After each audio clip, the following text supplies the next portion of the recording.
Chapter 8. Friday Night. The most extraordinary thing to my mind, of all the strange and wonderful things that happened upon that Friday, was the dovetailing of the commonplace habits of our social order with the first beginnings of the series of events that was to topple that social order headlong. If on Friday night you had taken a pair of compasses and drawn a circle with a radius of 5 miles round the working sandpits, I doubt if you would have had one human being outside it, unless it were some relation of Stent, or of the 3 or 4 cyclists or London people lying dead on the common, whose emotions or habits were at all affected by the newcomers. Many people had heard of the cylinder, of course, and talked about it in their leisure, but it certainly did not make the sensation that an ultimatum to Germany would have done. In London that night, poor Henderson's telegram describing the gradual unscrewing of the shot was judged to be a canard, and his evening paper, after wiring for authentication from him and receiving no reply — the man was killed — decided not to print a special edition. Even within the 5-mile circle, the great majority of people were inert. I have already described the behaviour of the men and women to whom I spoke. All over the district people were dining and supping, working men were gardening after the labours of the day, children were being put to bed, young people were wandering through the lane, love-making, students sat over their books. Maybe there was a murmur in the village streets, a novel and dominant topic in the public houses, and here and there a messenger, or even an eyewitness of the later occurrences, caused a whirl of excitement, a shouting, and a running to and fro. But for the most part the daily routine of working, eating, drinking, sleeping went on as it had done for countless years, as though no planet Mars existed in the sky. Even at Woking Station and Horsell and Cobham that was the case. In Woking Junction, until a late hour, trains were stopping and going on, others were shunting on the sidings, passengers were alighting and waiting, and everything was proceeding in the most ordinary way. A boy from the town, trenching on Smith's monopoly, was selling papers with the afternoon's news. The ringing impact of trucks, the sharp whistle of the engines from the junction, mingled with their shouts of "Men from Mars!" Excited men came into the station about 9 o'clock with incredible tidings, and caused no more disturbance than drunkards might have done. People rattling Londonwards peered into the darkness outside the carriage windows, and saw only a rare, flickering, vanishing spark dance up from the direction of Horsell, a red glow and a thin veil of smoke driving across the stars, and thought that nothing more serious than a heath fire was happening. It was only round the edge of the common that any disturbance was perceptible. There were 6 villas burning on the Woking border. There were lights in all the houses on the common side of the 3 villages, and the people there kept awake till dawn. A curious crowd lingered restlessly, people coming and going, but the crowd remaining, both on the Cobham and Horsell bridges. 1 or 2 adventurous souls, it was afterwards found, went into the darkness and crawled quite near the Martians, but they never returned, for now and again a light ray, like the beam of a warship's searchlight, swept the common, and the heat ray was ready to follow. Save for such, that big area of common was silent and desolate, and the charred bodies lay about on it all night under the stars, and all the next day. A noise of hammering from the pit was heard by many people. So you have the state of things on Friday night. In the centre, sticking into the skin of our old planet Earth like a poisoned dart, was this cylinder. But the poison was scarcely working yet. Around it, in a patch of silent common, smouldering in places, and with a few dark, dimly seen objects lying in contoured attitudes here and there. Here and there was a burning bush or tree. Beyond was a fringe of excitement, and farther than that fringe the inflammation had not crept as yet. In the rest of the world the stream of life still flowed as it had flowed for immemorial years. The fever of war that will presently clog vein and artery, deaden nerve and destroy brain, had still to develop. All night long the Martians were hammering and stirring, sleepless, indefatigable, at work upon the machines they were making ready, and ever and again a puff of greenish-white smoke whirled up to the starlit sky. About 11, a company of soldiers came through Horsell and deployed along the edge of the common to form a cordon. Later, a second company marched through Cobham to deploy on the north side of the common. Several officers from the Inkerman barracks had been on the common earlier in the day, and one, Major Eden, was reported to be missing. The colonel of the regiment came to the Cobham Bridge and was busy questioning the crowd at midnight. The military authorities were certainly alive to the seriousness of the business. About 11, the next morning's papers were able to say, "A squadron of hussars, 2 Maxims, and about 400 men of the Cardigan Regiment started from Aldershot." A few seconds after midnight, the crowd in the Chertsey Road, Woking, saw a star fall from heaven into the pine woods to the northwest. It had a greenish colour, and caused a silent brightness like summer lightning. This was the second cylinder. Chapter 9. The fighting begins. Saturday lives in my memory as a day of suspense. It was a day of lassitude, too hot and close, with, I am told, a rapidly fluctuating barometer. I had slept but little, though my wife had succeeded in sleeping, and I rose early. I went into my garden before breakfast and stood listening, but toward the common there was nothing stirring but a lark. The milkman came as usual. I heard the rattle of his chariot, and I went round to the side gate to ask the latest news. He told me that during the night the Martians had been surrounded by troops, and that guns were expected. Then a familiar, reassuring note. I heard a train running towards Woking. "They aren't to be killed," said the milkman, "if that can possibly be avoided." I saw my neighbour gardening, chatted with him for a while, and then strolled in to breakfast. It was a most unexceptional morning.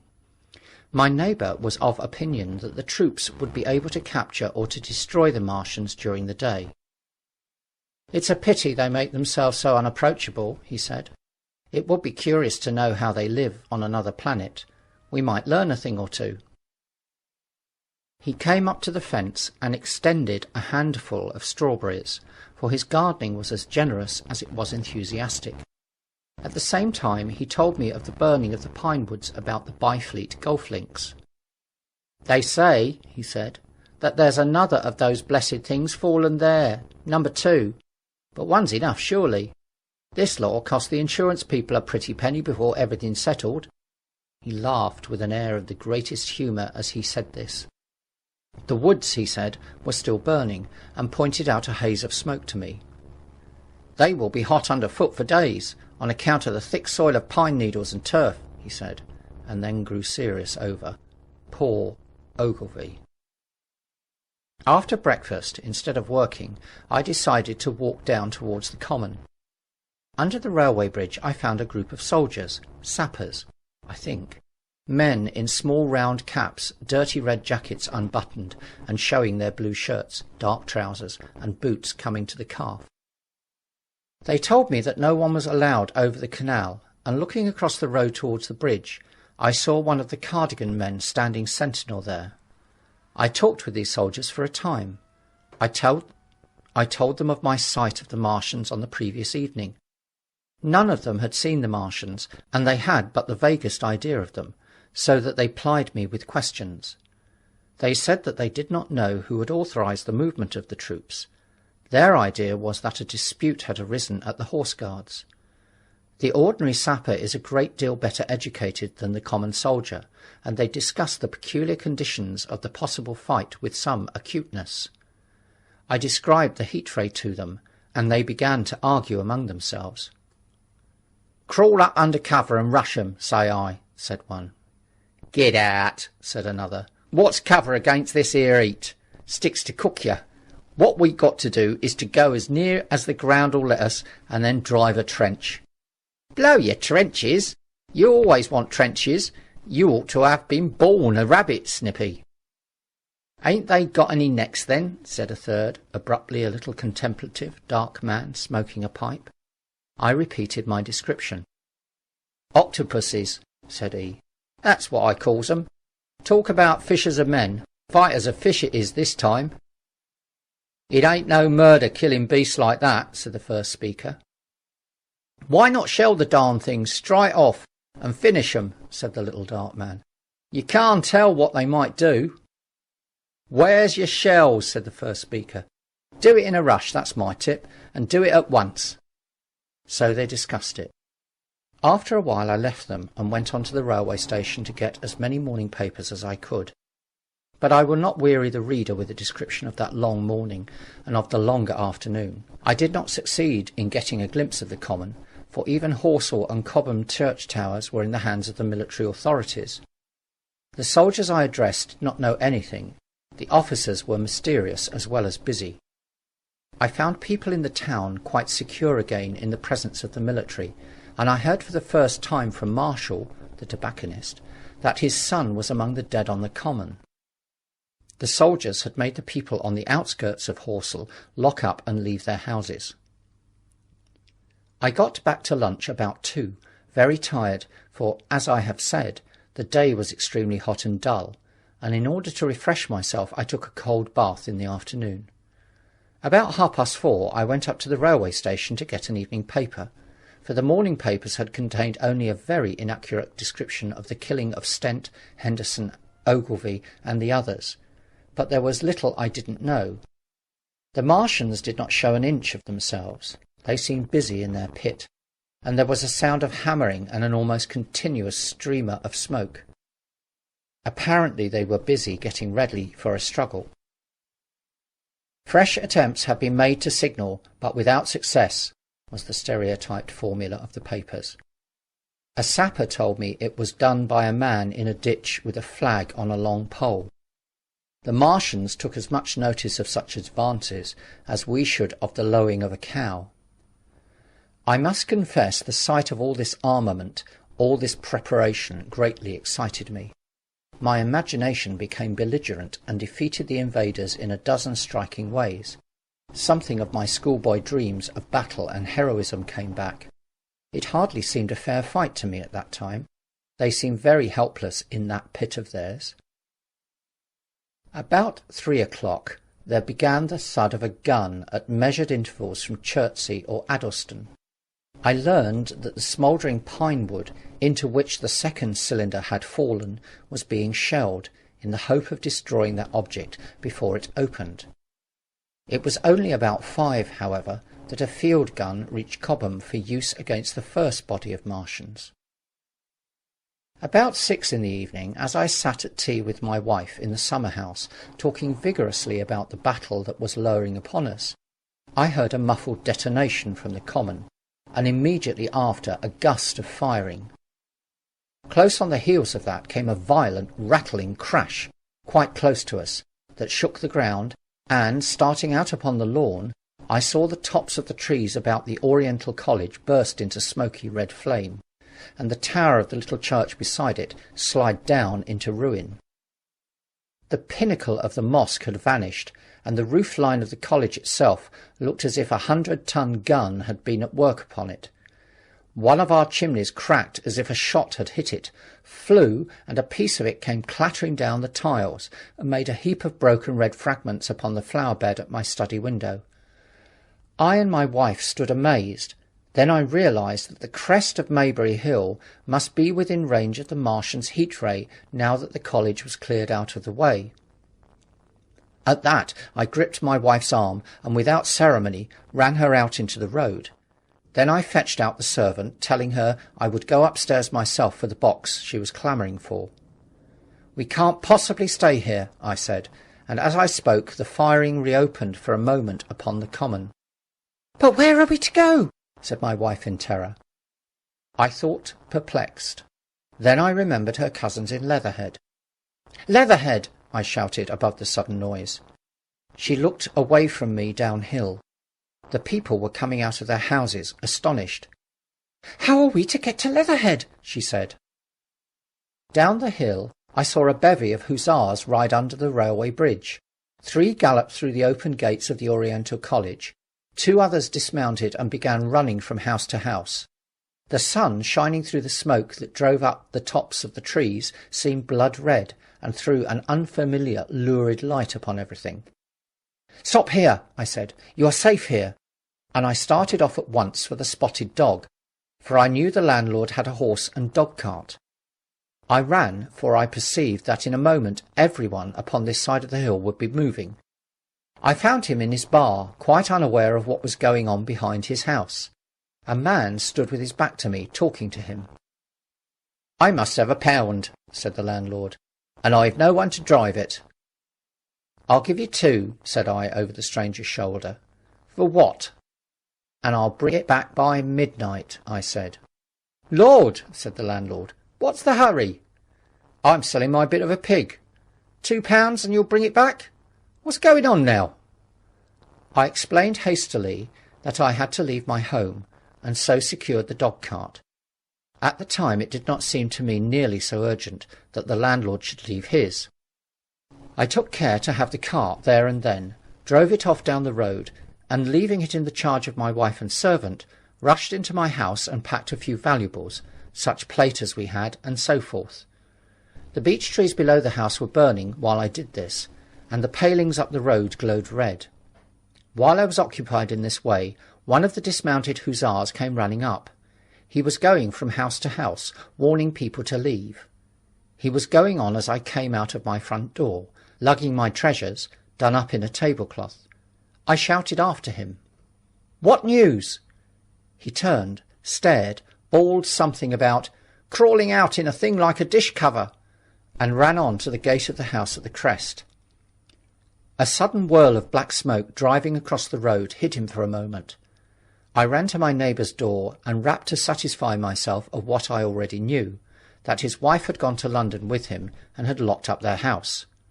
I went in again, according to my promise, to get my servant's box, lugged it out, clapped it beside her on the tail of the dog-cart, and then caught the reins and jumped up into the driver's seat beside my wife. In another moment we were clear of the smoke and noise, and spanking down the opposite slope of Maybury Hill towards Old Woking. In front was a quiet, sunny landscape, a wheat field ahead on either side of the road, and the Maybury Inn with its swinging sign. I saw the doctor's cart ahead of me. At the bottom of the hill I turned my head to look up the hillside I was leaving. Thick streamers of black smoke, shot with threads of red fire, were driving up into the still air, and throwing dark shadows upon the green tree-tops eastward. The smoke already extended far away to the east and west, to the Byfleet pine woods eastward, and to Woking on the west. The road was dotted with people running towards us. And very faint now, but very distinct through the hot, quiet air, one heard the whir of a machine gun that was presently stilled, and an intermittent cracking of rifles. Apparently the Martians were setting fire to everything within range of their heat ray. I am not an expert driver, and I had immediately to turn my attention to the horse. When I looked back again, the second hill had hidden the black smoke. I slashed the horse with the whip, and gave him a loose rein until Woking and Send lay between us and that quivering tumult. I overtook and passed the doctor between Woking and Send. Chapter 10. In the Storm. Leatherhead is about 12 miles from Maybury Hill. The scent of hay was in the air through the lush meadows beyond Pireford, and the hedges on either side were sweet and gay with multitudes of dog-roses. The heavy firing that had broken out while we were driving down Maybury Hill ceased as abruptly as it began, leaving the evening very peaceful and still.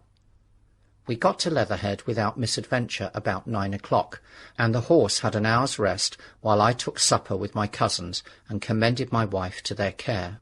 My wife was curiously silent throughout the drive, and seemed oppressed with forebodings of evil. I talked to her reassuringly, pointing out that the Martians were tied to the pit by sheer heaviness, and at the utmost could not but crawl a little out of it. but she only answered in monosyllables. Had it not been for my promise to the innkeeper, she would, I think, have urged me to stay in Leatherhead that night. Would that I had. Her face, I remember, was very white as we parted. For my own part, I had been feverishly excited all day. Something very like the war fever that occasionally runs through a civilized community had got into my blood, and in my heart I was not so very sorry that I had to return to Maybury that night. I was even afraid that the last fusillade that I heard might mean the extermination of our invaders from Mars. I can best express my state of mind by saying that I wanted to be in at the death. It was nearly 11 when I started to return. The night was unexpectedly dark to me. Walking out of the lighted passage of my cousin's house, it seemed indeed black, and it was as hot and close as the day. Overhead the clouds were driving fast, albeit not a breath stirred the shrubs about us. My cousin's man lit both lamps. Happily, I knew the road intimately. My wife stood in the light of the doorway and watched me until I jumped up into the dog-cart. Then abruptly she turned and went in, leaving my cousins side by side wishing me good hap. I was a little depressed at first with the contagion of my wife's fears, but very soon my thoughts reverted to the Martians. At that time I was absolutely in the dark as to the course of the evening's fighting. I did not know even the circumstances that had precipitated the conflict. As I came through Ockham, for that was the way I returned, and not through Send and Old Woking, I saw along the western horizon a blood-red glow, which as I drew nearer crept slowly up the sky. The driving clouds of the gathering thunderstorm mingled there with masses of black and red smoke. Ripley Street was deserted, and except for a lighted window or so the village showed not a sign of life. But I narrowly escaped an accident at the corner of the road to Pireford, where a knot of people stood with their backs to me. They said nothing to me as I passed. I do not know what they knew of the things happening beyond the hill, nor do I know if the silent houses I passed on my way were sleeping securely, or deserted and empty, or harassed and watching against the terror of the night. From Ripley until I came through Pireford, I was in the valley of the Wey, and the red glare was hidden from me. As I ascended the little hill beyond Pireford Church, the glare came into view again, and the trees about me shivered with the first intimation of the storm that was upon me. Then I heard midnight pealing out from Pireford Church behind me, and then came the silhouette of Maybury Hill, with its tree-tops and roofs black and sharp against the road. Even as I beheld this, a lurid green glare lit the road about me, and showed the distant woods towards Addlestone. I felt a tug at the reins. I saw that the driving clouds had been pierced, as it were, by a thread of green fire, suddenly lighting their confusion and falling into the field to my left. It was the third falling star. Close on its apparition, and blindingly violent by contrast, danced out of the first lightning of the gathering storm, and the thunder burst like a rocket overhead. The horse took the bit between its teeth and bolted. A moderate incline runs towards the foot of Maybury Hill, and down this we clattered. Once the lightning had begun, it went on in as rapid a succession of flashes as I have ever seen. The thunderclaps, treading one on the heels of another, and with a strange crackling accompaniment, sounded more like the working of a gigantic electric machine than the usual detonating reverberations. The flickering light was blinding and confusing, and a thin hail smote gustily at my face as I drove down the slope. At first I regarded little but the road before me, and then abruptly my attention was arrested by something that was moving rapidly down the opposite slope of Maybury Hill. At first I took it for the wet roof of a house, but one flash following another showed it to be in swift rolling movement. It was an elusive vision. A moment of bewildering darkness, and then, in a flash like daylight, the red masses of the orphanage near the crest of the hill, the green tops of the pine trees, and this problematical object came out clear and sharp and bright. And this thing I saw, how can I describe it? A monstrous tripod, higher than many houses, striding over the young pine trees and smashing them aside in its career, a walking engine of glittering metal, striding now across the heather, articulate ropes of steel dangling from it, and the clattering tumult of its passage mingling with the riot of the thunder. A flash, and it came out vividly, heeling over one way with 2 feet in the air, to vanish and reappear, almost instantly as it seemed, with the next flash 100 yards nearer. Can you imagine a milking stool tilted and bowled violently along the ground? That was the impression these instant flashes gave. But instead of a milking stool, imagine it a great body of machinery on a tripod stand. Then suddenly the trees in the pine wood ahead of me were parted, as brittle reeds were parted by a man thrusting through them. They were snapped off and driven headlong, and a second huge tripod appeared, rushing, as it seemed, headlong towards me. And I was galloping hard to meet it. At the sight of the second monster, my nerve went altogether. Not stopping to look round again, I wrenched the horse's head hard round to the right, and in another moment the dog-cart had heeled over upon the horse. The shaft smashed noisily, and I was flung sideways and fell heavily into a shallow pool of water. I crawled out immediately and crouched, my feet still in the water, under a clump of firs. The horse lay motionless. His neck was broken, poor brute, and by the lightning flashes I saw the black bull of the overturned dog-cart and the silhouette of the wheel still spinning slowly. In another moment the colossal mechanism went striding by me and passed uphill towards Pireford. Seen nearer, the thing was incredibly strange, for it was no mere insensate machine driving on its way. Machine it was, with a ringing metal pace and long, flexible, glittering tentacles, one of which gripped a young pine tree, swinging and rattling about its strange body. It picked its road as it went striding along, and the brazen hood that surmounted it moved to and fro with the inevitable suggestion of a head looking about. Behind the main body was a huge mass of white metal like a gigantic fisherman's basket, and puffs of green smoke squirted out from the joints of the limbs as the monster swept by me, and in an instant it was gone. So much I saw then, all vaguely from the flickering of the lightning, in blinding highlights and dense black shadows.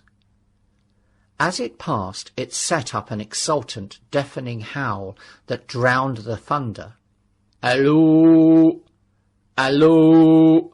And in another minute it was with its companion, half a mile away, stooping over something in the field. I have no doubt this thing in the field was the third of the 10 cylinders they had fired at us from Mars. For some minutes I lay there in the rain and darkness, watching, by the intermittent light, these monstrous beings of metal moving about in the distance over the hedge-tops. A thin hail was now beginning, and as it came and went, their figures grew misty and then flashed into clearness again. Now and then came a gap in the lightning, and the night swallowed them up. I was soaked with hail above and puddle water below. It was some time before my blank astonishment would let me struggle up the bank to a drier position or think at all about my imminent peril. Not far from me was a little one-roomed squatter's hut of wood, surrounded by a patch of potato garden. I struggled to my feet at last, and crouching and making use of every chance of cover, I made a run for this. I hammered at the door, but I could not make the people hear, if there were any people inside, and after a time I desisted, and availing myself of a ditch for the greater part of the way, succeeded in crawling unobserved by these monstrous machines into the pine woods towards Maybury. Under cover of this I pushed on, wet and shivering now, towards my own house. I walked among the trees, trying to find the footpath. It was very dark indeed in the wood, for the lightning was now becoming infrequent, and the hail, which was pouring down in a torrent, fell in columns through the gaps in the heavy foliage. If I had fully realized the meaning of all the things that I had seen, I should have immediately worked my way round through Byfleet to Street Cobham, and so gone back to rejoin my wife at Leatherhead. But that night the strangeness of things about me and my physical wretchedness prevented me, for I was bruised, weary, wet to the skin, deafened and blinded by the storm. I had a vague idea of going on to my own house, and that was as much motive as I had. I staggered through the trees, fell into a ditch and bruised my knees against a plank, and finally splashed out into the lane that ran down from the College Arms. I say splashed, for the storm water was sweeping the sand down the hill in a muddy torrent. There in the darkness a man blundered into me and sent me reeling back. He gave a cry of terror, sprang sideways, and rushed on before I could gather my wits sufficiently to speak to him. So heavy was the stress of the storm just at this place that I had the hardest task to win my way up the hill.